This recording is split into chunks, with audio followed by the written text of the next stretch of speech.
So this evening, I am privileged, I'm actually honoured to be sitting with this great woman of God. And what is amazing about it is that she doesn't even realise it, and she wouldn't admit it, but she is. And I'm honoured to be sitting with you, Mrs. Angela Christopher MBE. Welcome to the show.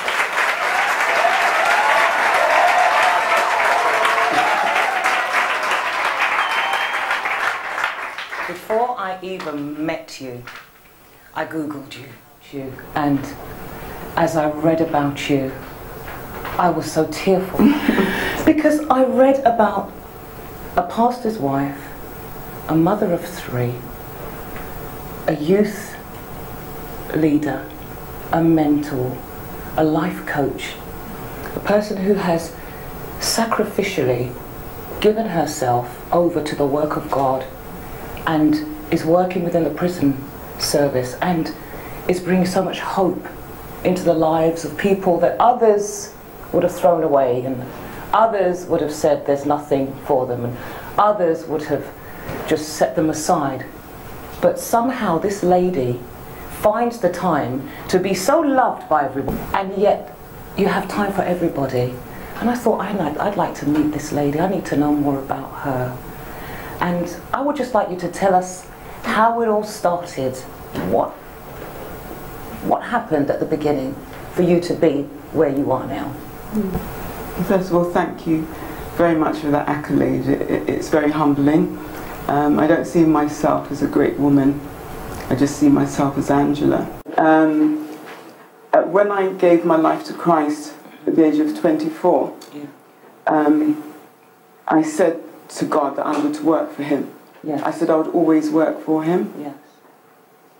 And I never imagined that the work that I had chose to do would bring me to the work that I now do. Yeah. I started to volunteer at Feltham Offenders Institute when I gave my life to Christ. How I got into the prison, in fact, was I joined LCGC, London Community Gospel Choir. Goodness. Yeah, I was in the back. Oh. You did sing there? Yeah, I sang, but okay. my main purpose for going into the choir was to get into the prison. Yeah. And when I met you, you asked me why the prison. I remember my mother had a friend whose son was in prison, and we visited.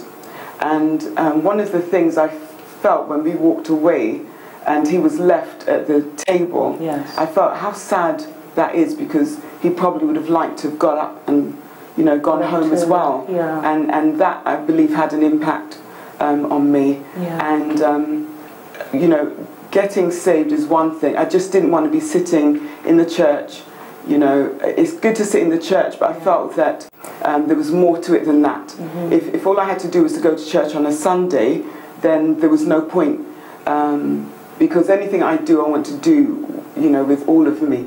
I was listening to Isaiah Raymond. I'm not quite as exuberant as him, but I do give. Not many people are. No, I don't know what he's on. He's on total Holy Ghost that way. I said I wanted to work for God, but I wanted to do something a little bit different. And I told my pastor that I wanted to work in prison ministry, and she told me that the group that I was going to go into the prison with were Antichrist. And that I was rebellious, and I should rebellious. Okay. Yeah, my parents are from Barbados. All right then. Yeah, she was rebellious. Okay. And I went anyway. You wanted to reach out to those that you felt compassion for, and the person that should have said, "Go with my blessing," the one that should have said, "I'm praying behind you. I'll be praying you. I'm so proud of you," because that's what Jesus would have done. Tried to deter you from it. How did that make you feel? Well, I think people here, especially my husband, would say that, you know, once I put my mind to something, that I'll do it. Okay. she was kind of old school. Yes. You know, you go into church and you have to wear a hat. You would sit and behave in a particular way. Yes. And so going outside of what is the norm was not really accepted. And the fact that I was going with the head of the group was a Methodist fellow. There were Baptists. There was even a Catholic. You know, it was mixed bag. And rather than Pentecostal, what she knew. Yes. Ultimately, once I had started to work within the ministry, she supported it. But initially, that was her view. Okay. And also, I don't knock that. She's passed away now, and I don't actually knock that, because if you want to do something and you fix your heart to do it, and it's something you believe that God has led you to, definitely. then you'll do it. Yes. And ultimately people will turn around and they will support. And ultimately she did. I was with LCGC, and we went to Wormwood Scrubs prison, and a gentleman by the name of Paul Johnson sang "A Change Will Come." He sang, and my thoughts of prison would be that they'd be sitting back there and there'd be a big fence up so that they couldn't get to you. In actual fact, they were sitting just like people are here. But I saw men break and cry, and that really touched me. But there was something about the practice. I didn't like going to LCGC's practice, and that's why I went to the Arclight Trust. I joined them. Okay. And that was an amazing experience, because it really separated the women from the girls, not the men from the boys, but the women from the girls. Because you would be in the prison. We would take the Sunday services once a month. So I did that once a month for 12 years. I didn't think I would do it for that long.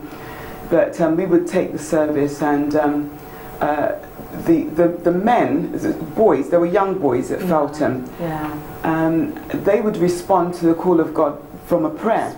And there was one Sunday afternoon, this big white guy came over and says, "Miss, I want to talk to you."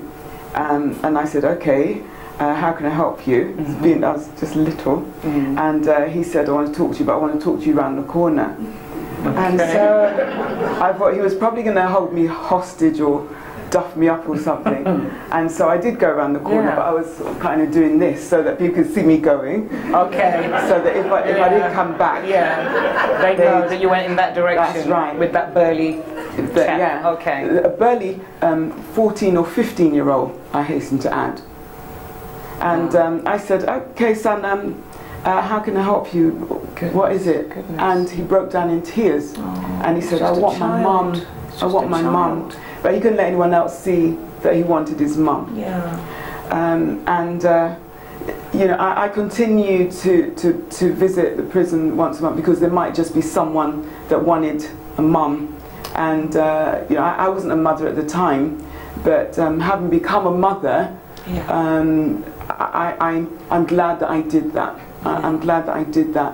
I ran groups, and we, teaching about self-esteem, linking the word with our practical life and aspirations, so that I can do all things through Christ who gives me strength, and then being able to actualize some of that, because everything that we need, everything that we want to attain is within us. Come on. Because Jesus Christ, he is the vine, and we are the branches.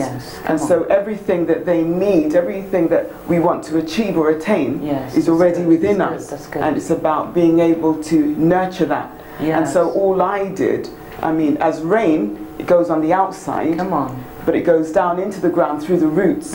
And all I did was from the outside. But God did everything from the inside. And so there are a number of men over the years. I mainly worked with men over the years, and I learnt loads from them. It's funny, because the men in prison would talk to me like I was a bloke. So some of the things they said to me, they really shouldn't have said to a woman, because it kind of gives you an insight. There's one fella, and he said, right, if you're under the age of block your ears. No, you boys need to know this. This boy said to me, I have a woman, yeah, outside. Miss, do you think she'll wait for me? And I said, how did you treat her when you were outside? Yes. He said, I was good to her, yeah? He said, when I went with other women, I'd never kiss them.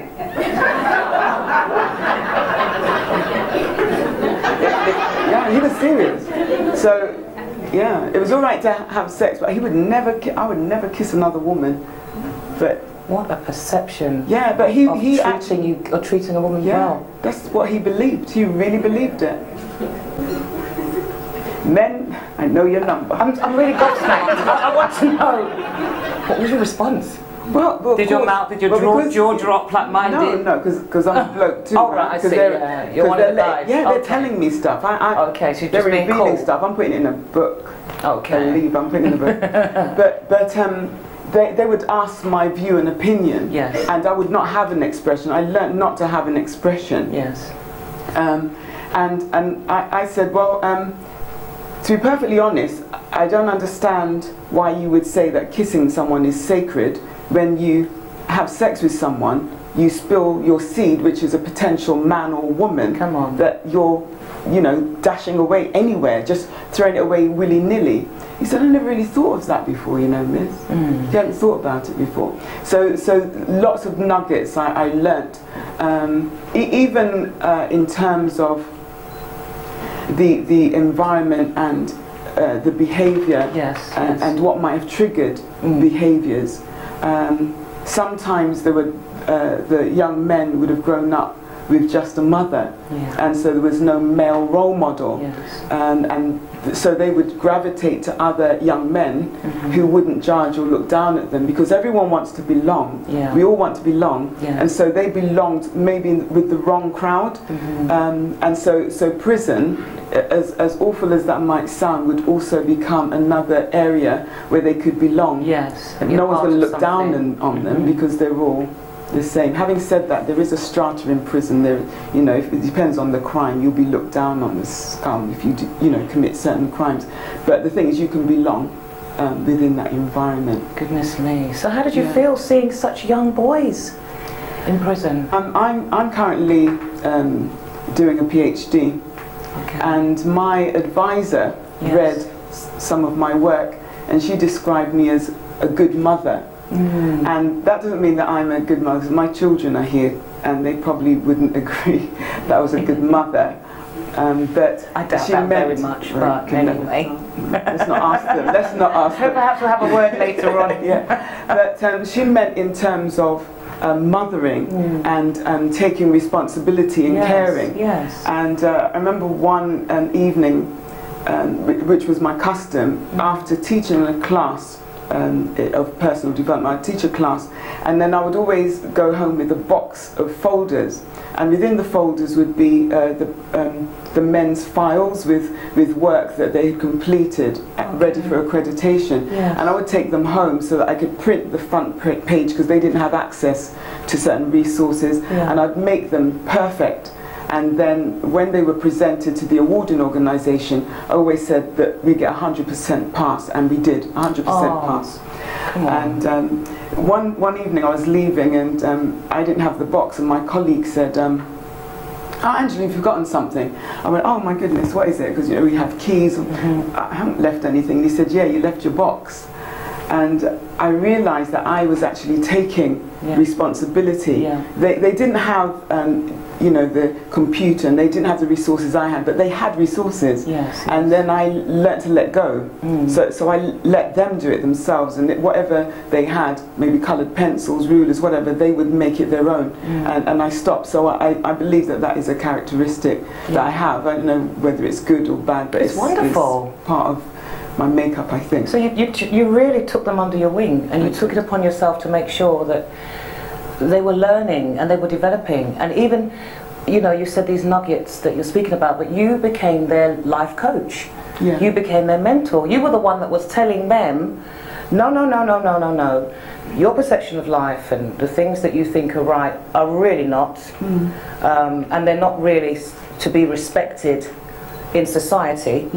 Let me show you what is. And you're actually changing the minds of these people. You actually have access to their minds and are able to influence them and pour into them just practical ways of thinking, such practical ways that they are changing from only God knows what they were before they came to prison, and they're becoming just normal people. Their mindset is becoming normal, and they are actually looking more like what society can accept, as opposed to what society would reject. And I think what you've done, you've brought such hope, you've brought such light, you've been such a beacon to these men. Well, I know it may be difficult to receive it, but it doesn't make it any less true. Does it, ladies and gentlemen? I think she deserves a round of applause. I really do.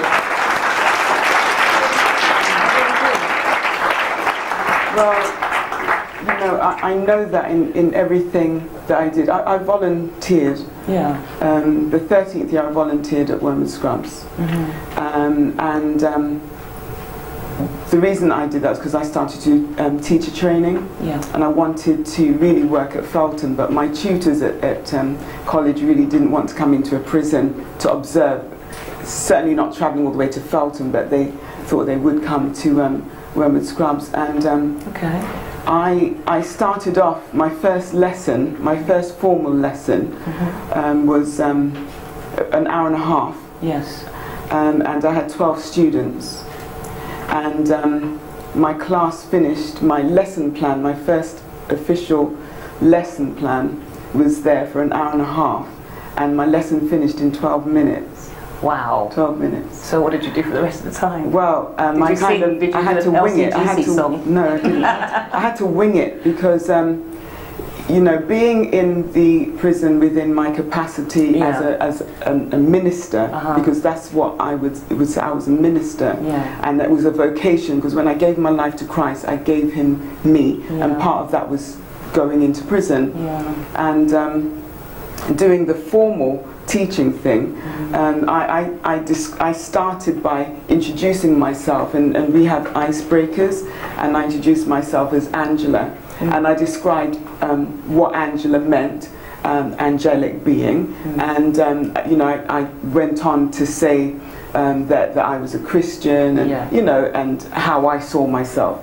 And then this fella got up and he said, you know, I said, I'd like to invite you to come and do this as well. And this gentleman got up, and he was a very dark guy, and he says, okay, my name is, can't remember his first name, but his surname was White. So he wrote White in big letters on the board. And he just went ranting. And then there was another fellow in the class who was a member of the Black Panthers in America, so he had this slurring accent, and he knew much more than I did. I felt very intimidated, and I whipped through the last hour and a half within 12 minutes, and then kind of just talked. The next time I went into the prison, I didn't expect to have anyone in my class. And one of the guys said, "Miss, you didn't expect no one to come back, innit?" And I did, because the lesson was so boring, because it wasn't me. It wasn't me. It was now restricted. But by the time I finished delivering these voluntary classes, I had up to 60 men coming to my class. But I used to go in early, and I used to pray in the room. I used to touch the windows, I touched every chair, I touched the tables, and I covered myself, because I was just a skinny little person, and all these big guys would come in, you know, and I'd tell them to sit down, and I said, when I do this, it means time out. When I speak, you listen. And then like this, I said, when you speak, we will listen, but when I do this, nobody speaks.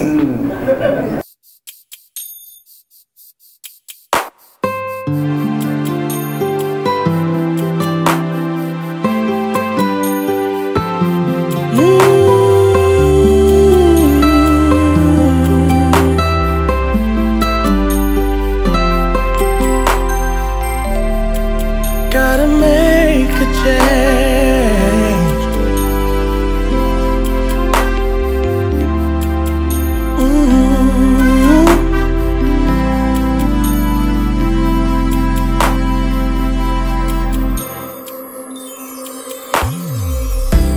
Broken hearts so heavy, no one around, so lonely. you've tried to find a way to make it out,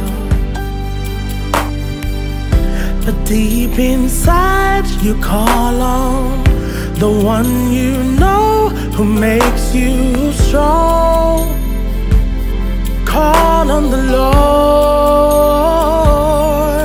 break the mold and make a change.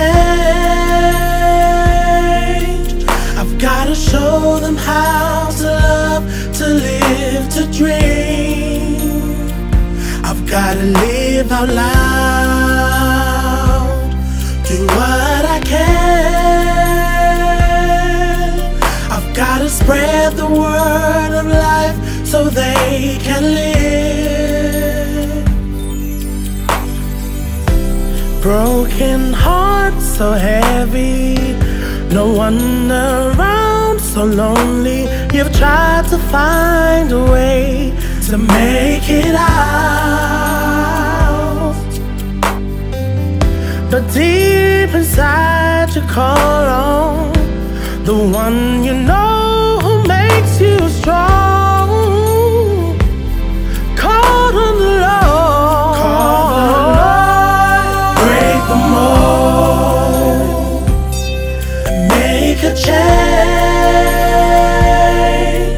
I've gotta show them how to love, to live, to dream. I've gotta live out loud, do what I can.